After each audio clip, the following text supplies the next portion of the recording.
Much. Thank you. Thank you. We all want the best care for our fur babies, especially when it comes to medical treatment. Everyday Kentucky's Dave Baker stops by Richmond Rd Vet Clinic for expert advice when it comes to safe medical care for your pets.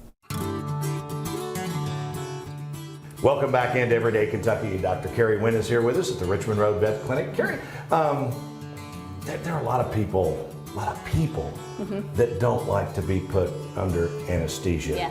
And so talk about that process with pets. Yeah, anesthesia can be scary, and there's some stress that comes with that, and we try to ease our pet owners' minds when anesthesia is a necessity with pets. And often anesthesia looks very similar in dogs and cats as it does in people, and we take it very seriously and want to make it as safe as possible. And sometimes there are certain procedures that you have to do that just they call for anesthesia. I mean, Yes. I'm going to speak out of turn. I don't think you can give like a cat or a dog an epidural, Yeah. can you? Well, there you can, and so Really? that is an option for certain procedures, but most of the procedures that we do will require general anesthesia.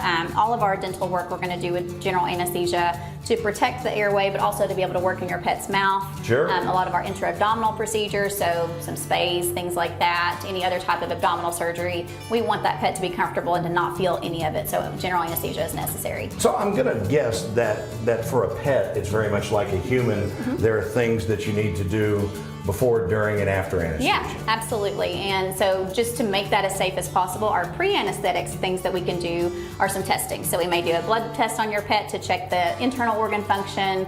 We may check the heart, the lungs. So EKG is an electrical test that we can do of the heart. So we have the ability to do those things, and they may be required in your pet depending on any historic conditions that we just need to make it as safe as possible. Sure. The other things that we will do during anesthesia is we want to make sure your pet has an endotracheal tube, so they'll Right. have a tube to keep that anesthesia flowing. We'll monitor them very closely, so a lot of the monitoring will look very similar as it would in human medicine. Right. And then afterwards, you just need to make sure that they're not running around Yes. for a while. Make sure they don't drive a car for 24 Yes, hours. absolutely. No driving, absolutely. And yes, we have the trained technician to make sure that they are comfy and that they are walking and able to go home to be able to be happy and healthy. And the great thing about this is not only do you guys explain it, but now on this new Yeah, website, we folks do. can do all the research they want beforehand. Yes, you can get on our website at richmondrodvetclinic.com.